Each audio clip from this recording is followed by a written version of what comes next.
Hi guys, I'm Bobsi, and in this video I'm going to show you how to work with the quick matchmaking with the Heathen Steamworks complete toolkit. Now this video is sponsored. Thank you very much to Heathens for sponsoring today's video. So first thing, I've just copied the setup from our networking scene. Not that it really matters whether right now it's networked at this point or not. You can do whatever you'd like. I just needed some kind of baseline. So if you haven't watched the initial setup video and the networking video, give those a quick watch so you have an idea of the current setup we're working with.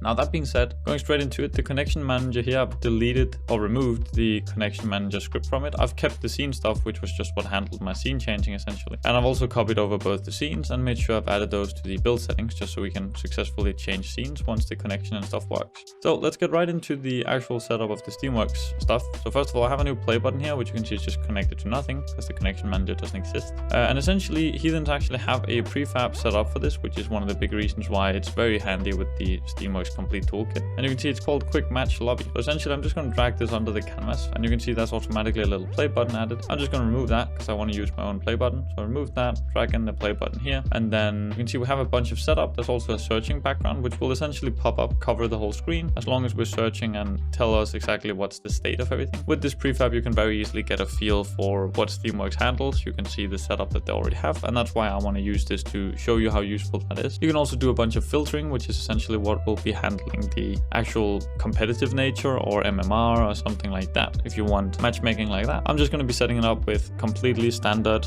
just find the first available match kind of matchmaking. Essentially what you would probably call a casual game in most games. So first of all, you can see that's the create arguments. These are rather important. This is essentially what your game is being set up for. Now for my testing setup, I just want to set it up for 2 players, but you can set it up exactly how you want. You can see the lobby type is public, which is used to search and find. And you can see there's also some metadata, which is essentially what's being used for the filtering. So you can see it's being used for the metadata, and it used the filtering here, and it will compare equals to. You can also be looking for less than, greater than, and so on. There's a bunch of filtering options, which makes it very handy to use the filters. Now scrolling down a bit, you can see it's actually very similar to the lobby manager in the sense that it has a bunch of the same callbacks, because you can use it still for all the UI stuff, because what it essentially does is it starts a lobby. So you will actually be able to go into your inspector, into lobbies, and see that the lobby will become started once you press play. If there are no available matches, it will just start up a new lobby.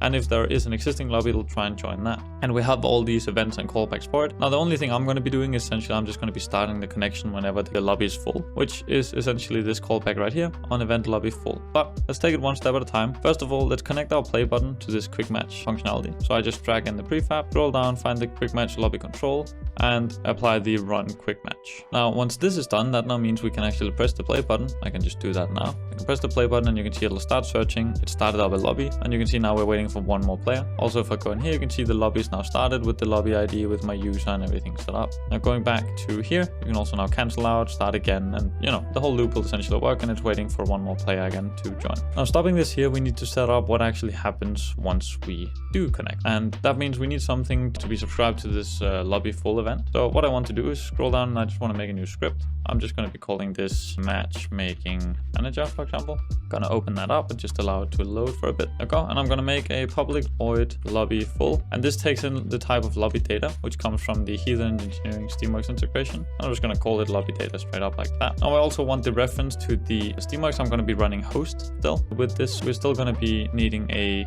reference to the Fishy Steamworks so we can set up the client address properly. So now let me serialize field, private Fishy Steamworks, and then we want to get the one that's inside of Fishy Steamworks because that's just how it's named, and we're just going to call it Fishy Steamworks. Now what we can do now is in Fishy Steamworks, we can do set client address, and that should be equal to the lobby data dot owner dot user dot id dot toString. This will now set in the ID that we want to connect to. And now essentially we just want to check if we are the owner of the lobby, we want to start it as a server. So I can do .isOwner, and if we are the owner, we'll be running Fishy Steamworks dot start connection with true inside. This is essentially if we want to run it as a server. And then we always, in this case, also of host behavior, want to run as a client. And if we're not the host, we'll just not start it as a server. I hope that makes sense. And it's essentially as easy as that. So let's now go and subscribe that. So let me just drag the script onto here, give it the Fishy Steamworks reference, and go down to lobby full and apply the matchmaking manager lobby full event. Here we go. And this should essentially mean that when the lobby becomes full, we will now connect connect to the scene. Of course, make sure that the scene stuff is set up correctly. And we can actually very easily test this without having to build by just setting up slots to 1, which means essentially immediately we should be connected. And there we go, you can see we're connected. Of course, the host ID stuff doesn't work, so we can fix that very quickly. Let me go into the other scene, which is the connected scene. And here we have the connection host ID setup. This one essentially was trying to get the connection manager, which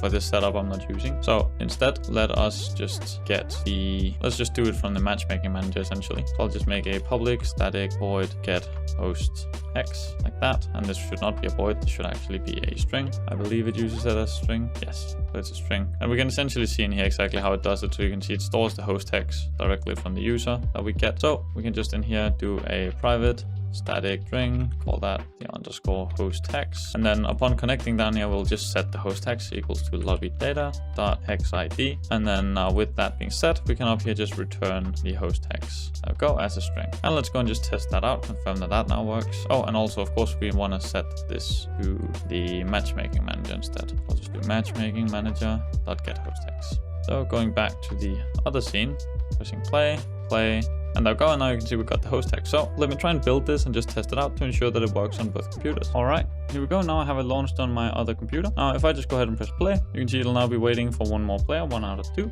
And now he's gonna press play, and there we go. They're both connected, and they can both see the same host ID. Now let me just try and invert the roles, just so you can see how it looks from the client's perspective, just to ensure that that all works. I'm just gonna start up the game again. I'm gonna click play on the other computer now, and then I'm gonna click play here. And see immediately we joined. We got the host ID. We can see that we're in the lobby. We have the host over here, which is Conky Dong, and then we have me as the other user. So yeah, as you can see, this just works. Quick matchmaking is really easy with the Heathens toolkit. So yeah, thank you very much for watching. If you found this useful, please leave a like, comment, and subscribe, and just have a wonderful day.